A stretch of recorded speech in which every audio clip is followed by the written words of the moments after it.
All right, welcome back, everyone. We got another High Council meeting. Something great's happening in the Star Wars universe, and that is the release of Bad Batch Season 3. We've got episodes 1, 2, and 3, 2 a.m. our time, I believe, here in Kansas. And we are here to talk about it. And joining me for the first time, I think, on the High Council, we got Jacob. Jacob, go ahead and tell everybody about yourself. Oh, my bad. So, hello, my name's Jacob, and I've been following Star Wars since I was about 7 years old, and automatically, once Clone Wars came out, went to the movie, a couple times, and then, of course, introducing Star Wars to my wife, we have absolutely fallen in love with the Bad Batch, and I am also a Captain Rex cosplayer. I designed and got the suit myself, and as you can see behind me, I'm still a collector of everything Star Wars, so happy to be here.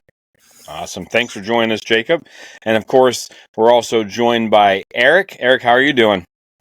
Doing pretty good. Super excited to talk about some Bad Batch.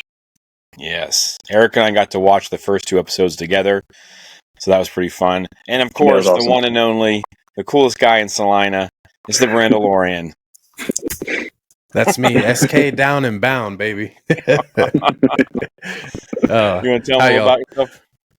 Yeah, Clan Brandalorian, that's what I do. I got, the YouTube channel going, try to stay pretty active on Instagram, TikTok, and that's all Clan Brandalorian. Try to keep it nice and simple, all through the Star Wars trilogies, from original trilogy to sequel trilogy. I know some people can't bear with that, but I love it all. So if you like all of that and want to stay positive, just come check me out. We keep it real chill on my channel. Yeah, it's a good time. It's an absolute good time. Brandon's always been on our show a bunch of times. We've started getting on his, so it's been a fun back and forth. Eric, this is your second or third time, I think, joining us. And Jacob, yeah. This is Jacob's first time on the High Council. He joined us for a breakdown of something. I can't remember exactly what it was. I think it was... what was it? I think it was a trailer or announcement of some sort. I think for the Mando movie.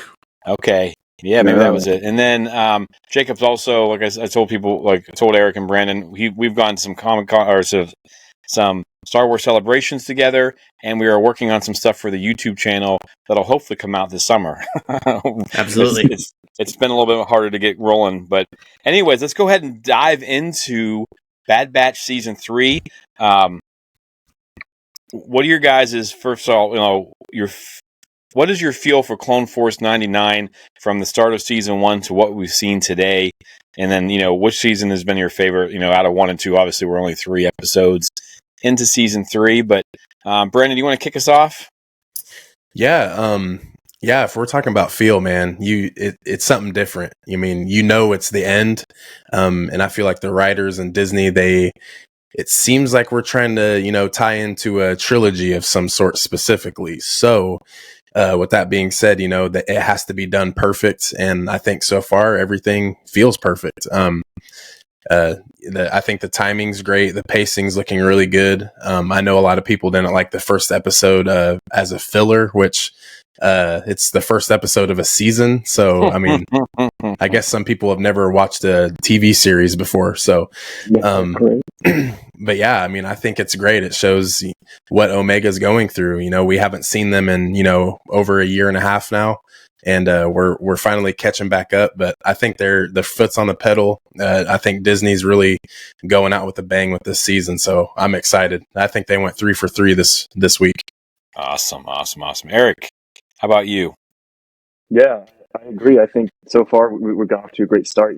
Sure, I guess you could argue episode 1 got off to a slow start, but I think they have to kind of build back up and to catch us up what's been going on, right? Like they can't just come in and boom right in our face. I feel like that would the vibe would be kind of off if they did something like that. But I'm loving it so far. It definitely has a much darker feel than the other 2 seasons, which I think is just kind of setting the stage for what this season's going to be all about. But I'm liking it so far. So I'm excited for what else they have in store for us.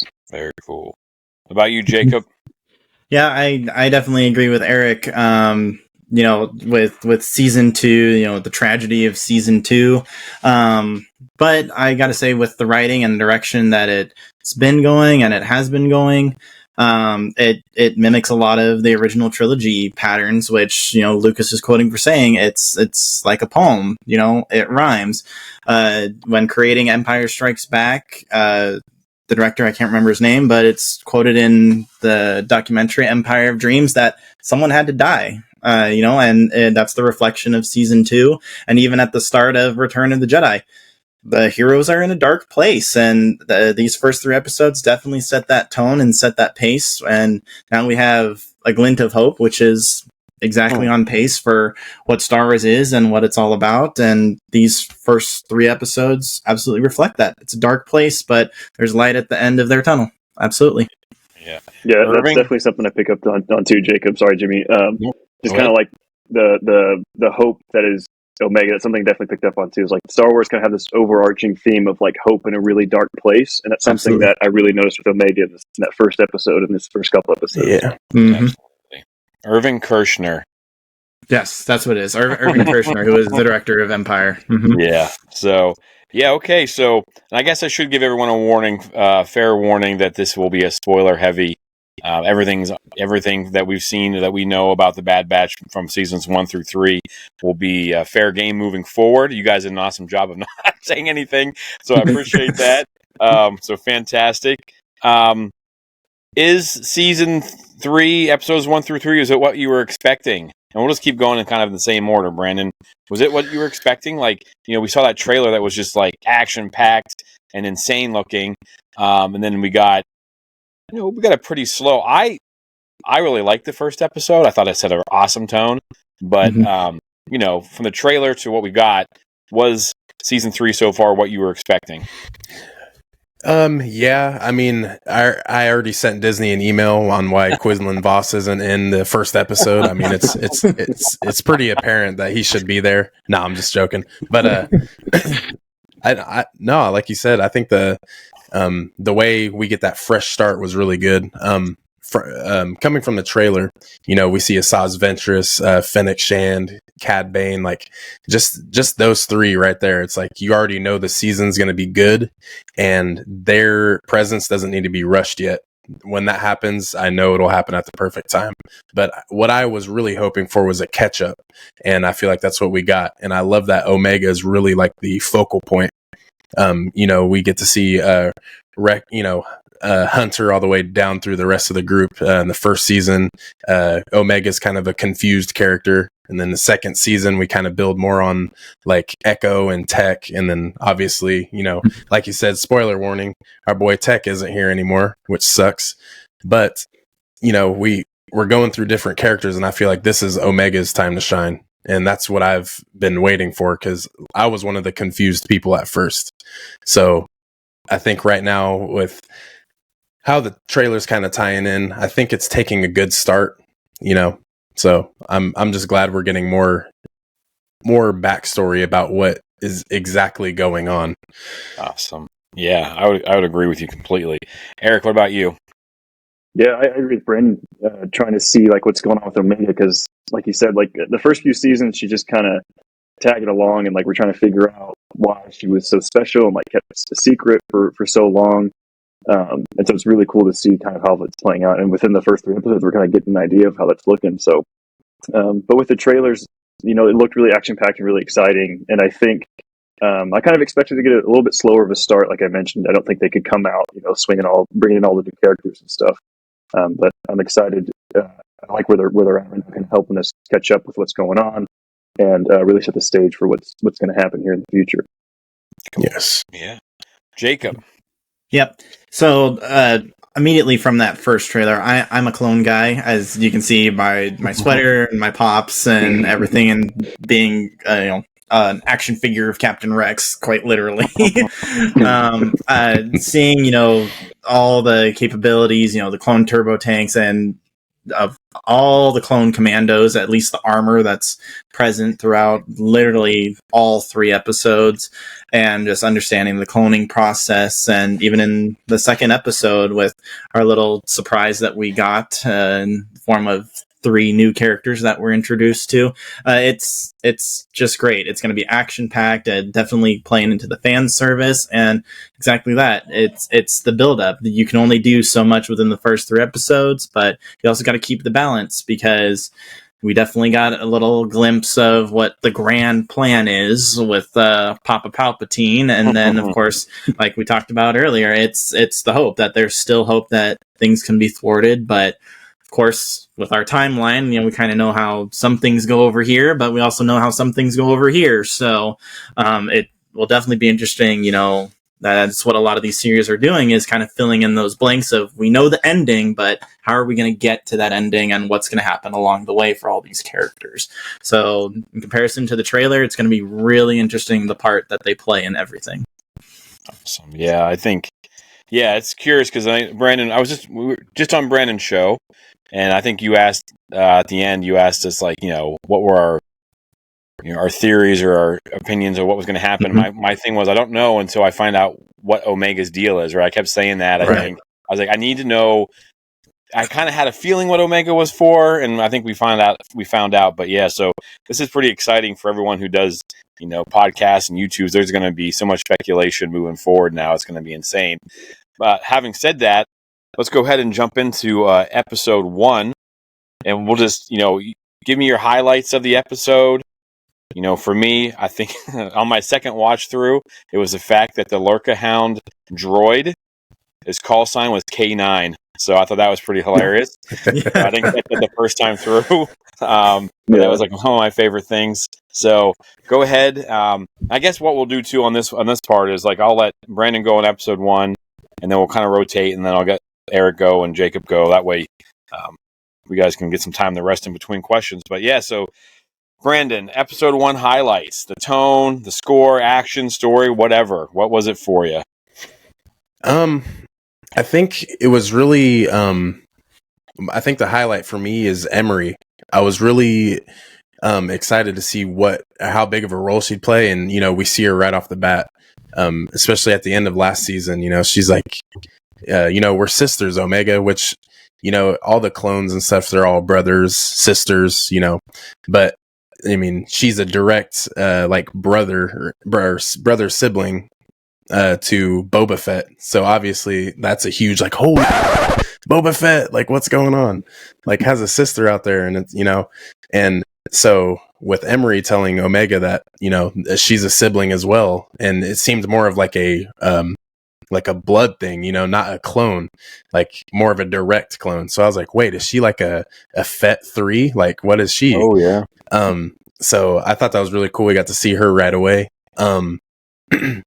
Yeah, I'd say Emery's character for me, that's something I was really expecting, or something I wasn't expecting. And it just, first episode right there, we get to see, her taking Omega through her daily routines, and then, seeing a sad and broken Crosshair, which is actually kind of good to see, because, I mean, you'd think he was just kind of dead, really, just whatever, I'm doing whatever I can, I guess, just kind of going through the motions. But I like that he's actually showing some emotions. It's really good for that character. So I think those are what popped out to me for the first episode. Cool.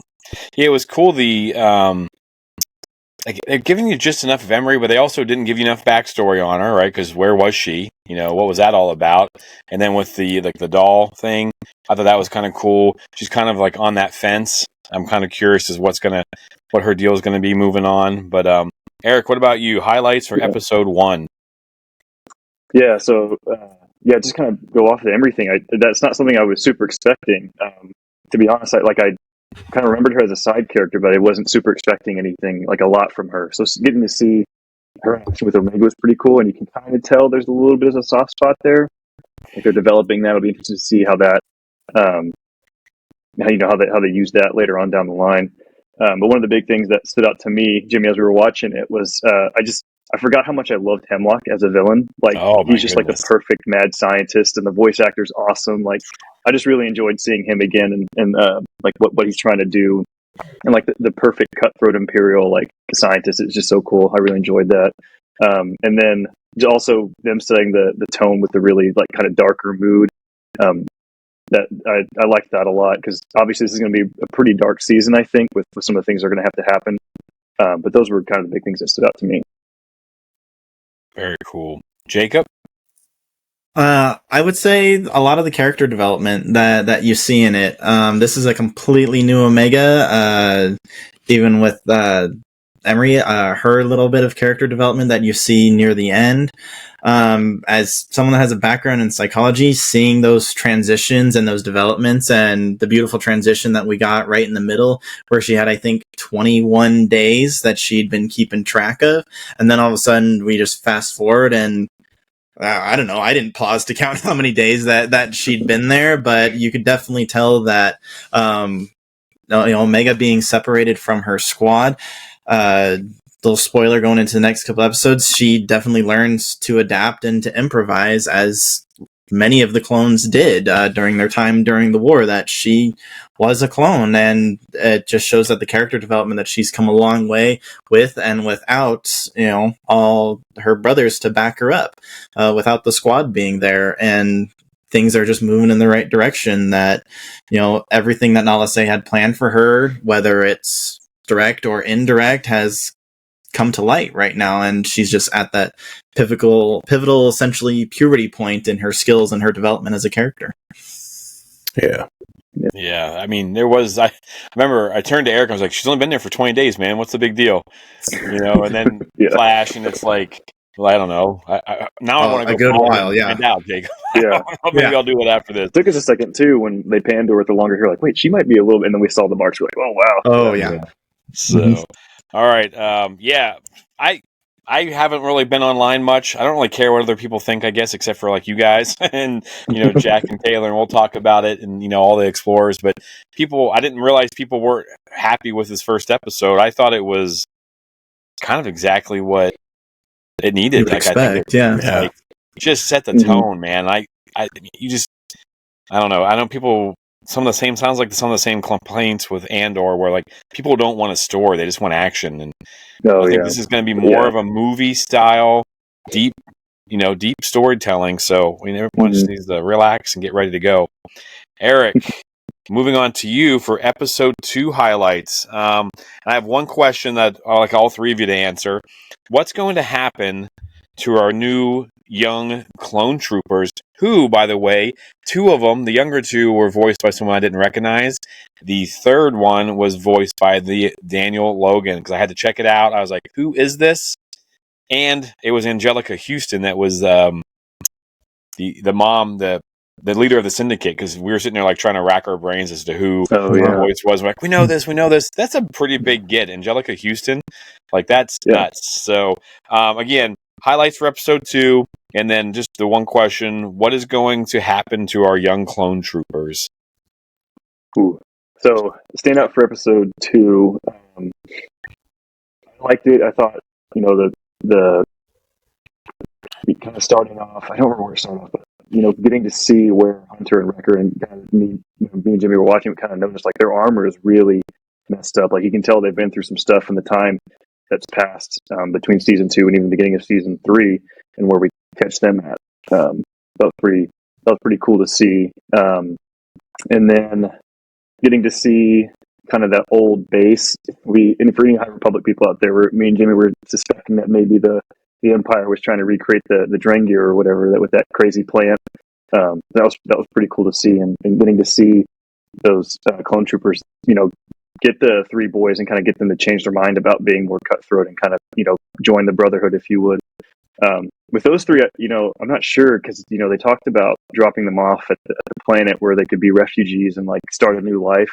And I think the boys will find that very tempting. But I don't know. I think there's going to be a big part of them that wants to help them with their cause. I think they might end up joining. All right, Jacob. Episode 2, your favorite highlights and what's going to happen to those 3 young boys. Yeah, so definitely, again, being a big fan of the character development. I mean, immediately the introduction of Hunter and Wrecker just really trying their hardest and trying to overcome, the losses that they had sustained over time, and them just really trying to get the band back together, pretty much.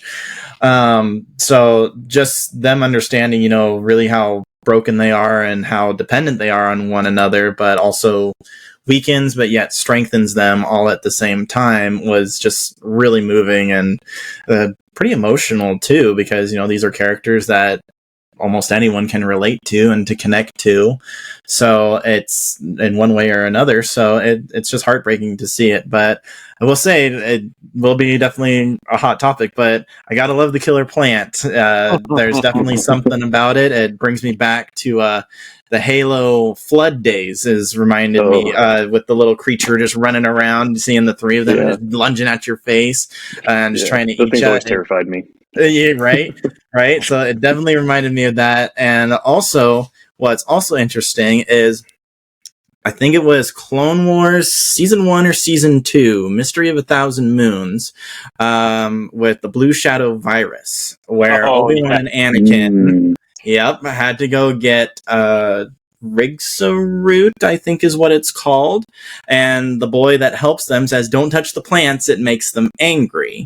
So of course, the Empire evolving from the Republic, yes, let's weaponize these killer plants that don't like to be touched, that we learned from the Republic days, from our Jedi enemies, or rivals, whatever you want to call them, and let's weaponize them, and it goes horribly wrong.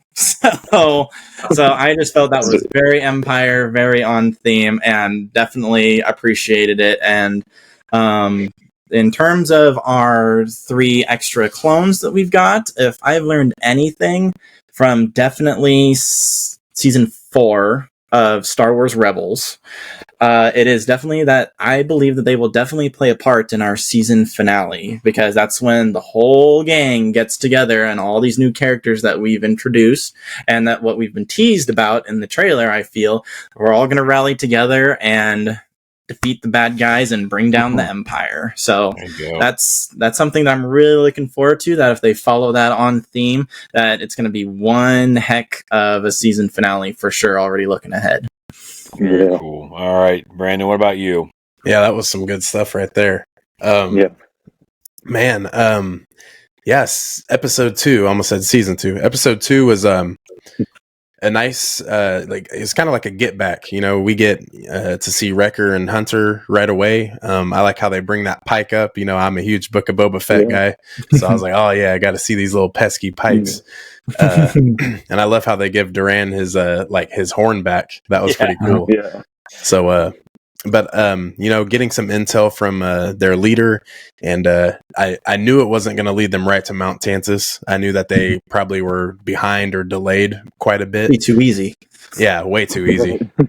And so I was like, all right, let's see where this goes. And I did see the little preview from a couple days ago that Disney had, or Star Wars had let out, and it showed them walking through the jungle with the younger clones. And yeah, dude, I love that they're bringing Daniel Logan back. That's awesome. Very cool. But for me, what I've been kind of noticing is that I feel like more than ever we've been seeing, Logan at a lot of the cons and stuff lately, and he's been hanging out with a lot of the actors and some of the screenplay writers and stuff. So maybe that since he's getting a role again, maybe in some future projects, or maybe even in the Mandoverse, we get 3 Daniel Logans pulling up, and it's the triplets. So that would be kind of cool. Maybe get him back on the big screen. We got Hayden back, got Ahmad Best back. Let's get Daniel back. I think that'd be really cool. But yeah, I think the young clones are going to set up, like Jacob said, for this season, because there's really no way to get rid of them.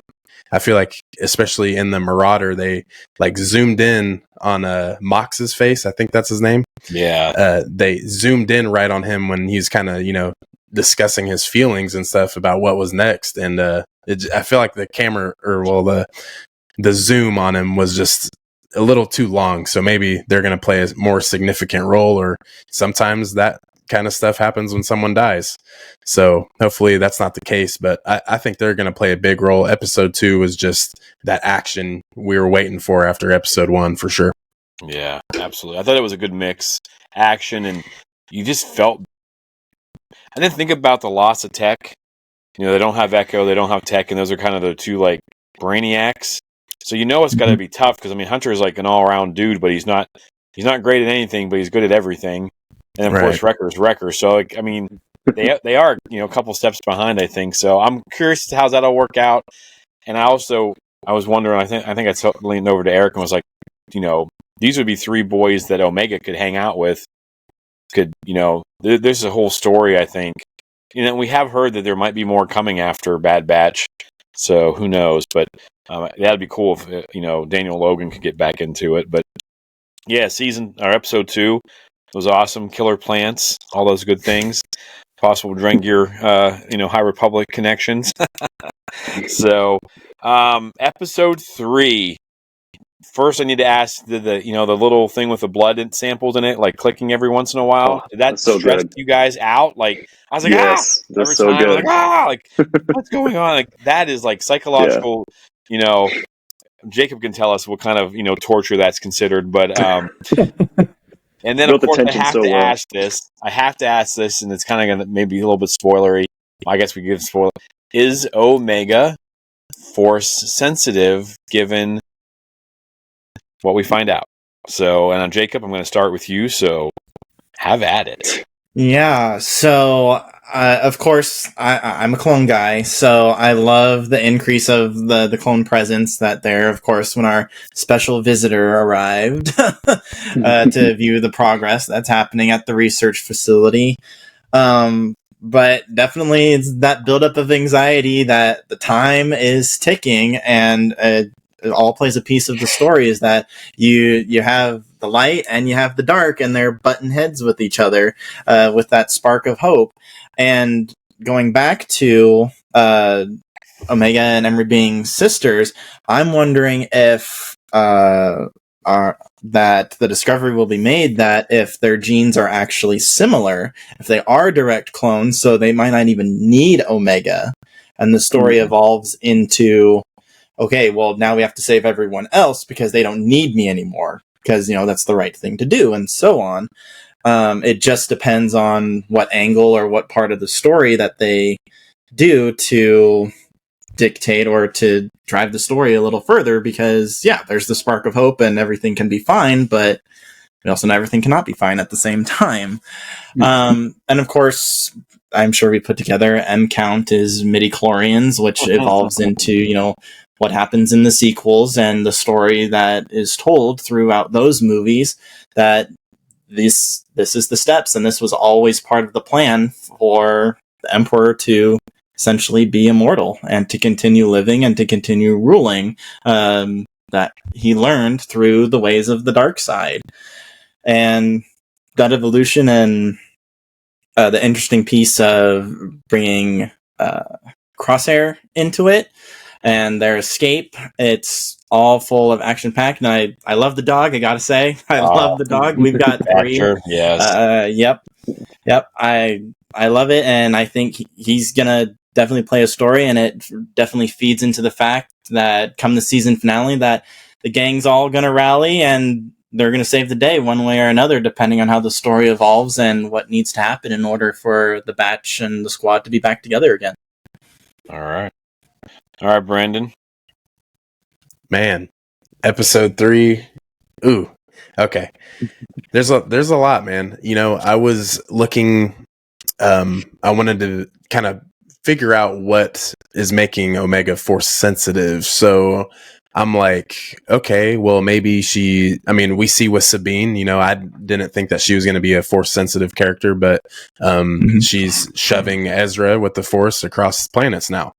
Hey, I'm all for it. Cool. It works.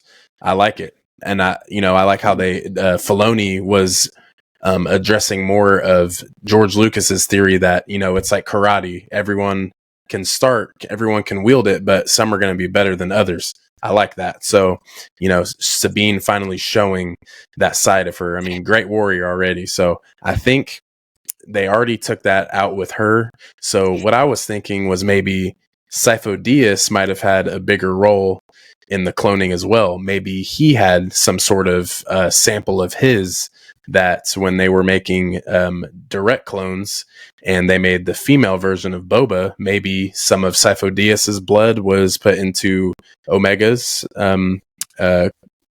subject. So maybe that is what gives her some force sense. But I mean, it's a reach. I mean, it's probably not what's happening, but I like to think that that's true. But I think with what's going on is going to be fine. We'll find out very soon if she actually is force sensitive or not. I know with the midichlorians that are put into her sample, it's obviously going to give her a spark. But I mean, it's like how Palpatine was describing Rey, you know, you don't know exactly who she is. So I think there's a lot more to her character that we'll be finding out in the next couple of weeks. It's going to be a good journey, I think. What about you, Eric? Yeah, it'll be really fun to see. I think it'll be really interesting seeing what's going to happen with Omega, kind of like what Brandon was talking about. Like the idea that the Force kind of takes hold of people in different ways, right? So like we saw in the Tales of the Jedi that Ahsoka was, you know, pretty good with the Force just to begin with. Like, you know, she was able to like communicate with animals and things like that pretty at a young age. But then we see people like Sabine, who takes a really long time for it to click. So it's just be interesting to see. And I was thinking maybe with Omega, like maybe she doesn't even know to try things because she maybe hasn't heard of the Jedi or, you know, doesn't know any of the training or anything like that, whatever it may be. So it'd be interesting to see how that evolves over time. And maybe, you know, like Asajj will show up and then she'll have some kind of awakening to the Force and that kind of thing. So, but yeah, exactly. Maybe some training. I really liked episode 3 kind of, I felt like was a really big launching point for what's going to kind of setting up some more storylines for what's going to happen throughout the season. Very good. Yeah, I was kind of curious too because, you know, if you guys remember the Gungi episode from season 2, I believe, and she's doing like, it's kind of like Sabine in the Cup, right? She can't get it to move, and then by the end of the show, she's, you know, like Brandon said, she's launching people across major gaps. But you know, because I can't remember kind of the tribe episode, but you know, she's trying to do that stuff Gungi does. She's trying to meditate and everything like that. And is that them kind of foreshadowing? Because I mean, that's stuff Dave and some of his writers would do. So yeah, I'm looking forward to it. So I guess we just have like one or two last questions for you guys. Was there anything missing that you had hoped would happen? I know what Brandon Lawrence is going to be, but was there anything missing? And do you have a way too early? You know, it's like the draft. As soon as the draft's over for football and the Broncos, you know, they tank it. Just kidding, Brandon. You know, they'll come out the next day like the way too early draft. So what's our way too early predictions for season 3? And was there anything missing? And we'll start with Brandon. Sure. Just to touch back on the Broncos, I heard Tom Brady's coming out of retirement. I heard. Not too sure on that, but yeah, come on to the 303, man. Anyways, back to Star Wars. I think I liked everything that happened. You know, I think the first 3 episodes were they went 3 for 3. I would agree. They're already doing it where you want more, and I like how they give us that mix. You know, we get Omega's story, get to see Crosshair, and then the next episode we touch on our other side of the gang, and we're running with Hunter and Wrecker, and then in the third one, it's kind of like everything's more so coming together. We kind of have more of a leeway, and we know what's going to happen next. But yeah, I think it's off to a great start, and I do love how I think Dave has this vision, man, where I don't think he thinks the sequels are too bad. I think he's just like, you know, it's just a different idea, and obviously it's not George Lucas, so you can't expect George Lucas things. I mean, the first thing you see in the titles is, you know, based on Star Wars from George Lucas. You know, that's what it's based on. That's the shell. And, you know, so I think Dave Filoni sees something that a lot of us aren't even expecting. And we know how he works in these conditions. So he's going to make and salvage the sequels or salvage Disney Star Wars. I mean, I don't think Dave has to do that. He's just writing good stories, and it connects. He has the stepping stones already. So I think everything's off to a beautiful start. Awesome. Yeah, I was gonna mention that like all three of you brought in different time periods, different shows to the books, like how it all is connecting, and like all of you saw it from a different point of view, which I think, for Dave and his other writers, I think it was Jennifer Corbett, and I can't remember the other lady, Carrie Beck, I think, as well. Just knocking it out of the park with all the stuff that they're able to spark in you guys and make things that make you guys see and think. So I was pretty excited for that. Eric, what do you think? Anything missing? Anything you hoped? Your way too early prediction? So I honestly don't think it was missing anything. I kind of was just coming in just excited to see what Dave was going to do, because I very much agree with Brandon and just letting Dave just kind of do what he's got to do. He's been doing a great job at this point. It's very much earned my trust in what he's been doing with the Star Wars franchise. So we just got to keep letting Dave cook. But yeah, for way too early predictions, I don't know. We talked whenever the trailer came out, that I think they're going to have kind of a bunch of different arcs throughout this season. But I think, Jacob's said on it quite a few times. I think they're just going to kind of build towards the end where all these characters have been teasing is just going to come together and ended up saving the day, or whether we lose some people here and there. I think that'll probably end up happening. But I think the good guys will have the upper hand at the end of it all, because I think it's kind of what Star Wars is all about. All right. And Jacob, bring us home, buddy. Yep, it's already been said. 3 for 3, excellent pacing, staying true to the characters and their development, and really giving into the heart and soul of Star Wars and what it's all about. Keeping the balance of the story. Having hope on one side and having doom and gloom on the other. I mean, we see it all, and exactly that. If I was to put my draft pick in now, or put my bets in now before the line changes, I would say that. I think we're definitely falling into a pattern that we saw with Rebels, is all the characters are going to come together to unite as one, because that's the story of Star Wars. I mean, we saw it at the end of Rise of Skywalker. I mean, with the big scene of Lando coming in with all the people coming together to crush evil once and for all. And then my one wish, that's way too early to call, is I would not be opposed to a Ventress Vader fight or seeing some Inquisitor action. I would not be disappointed by that, and to see if we can cross our fingers for that one, because there's Jedi involved. Daddy Vader is right behind you, so in one way or another, or maybe some Inquisitors. We might get a first glimpse of early Inquisitors and what that looked like at the time, or to see maybe Palpatine go at it again one more time, like he did with Maul and Savage way back in Clone Wars, because I wouldn't be opposed to that either. But a really good, big lightsaber fight is on my wish with either the Emperor or Vader. Oh, yeah. I get to see, awesome. Asajj fighting Vader and realizing who he is almost immediately. Yep, or sharing it, or yeah, that'd be crazy, man. That's a lot. And then here comes Quinlan Voss just kicking Vader in the back. Mm-hmm. Hey, as long as I get to see Vader again in animation, because at the end of Clone Wars, that animation was beautiful of him. Yeah, so if we got to see that again and him going at it, because I think the only other time was Ahsoka versus him was the only real time afterwards. Yep. But seeing him in Clone Wars animation, money. Yeah, money right there. Yeah, that's another thing. I'm kind of hoping we don't lose. I'll pay you to see that again.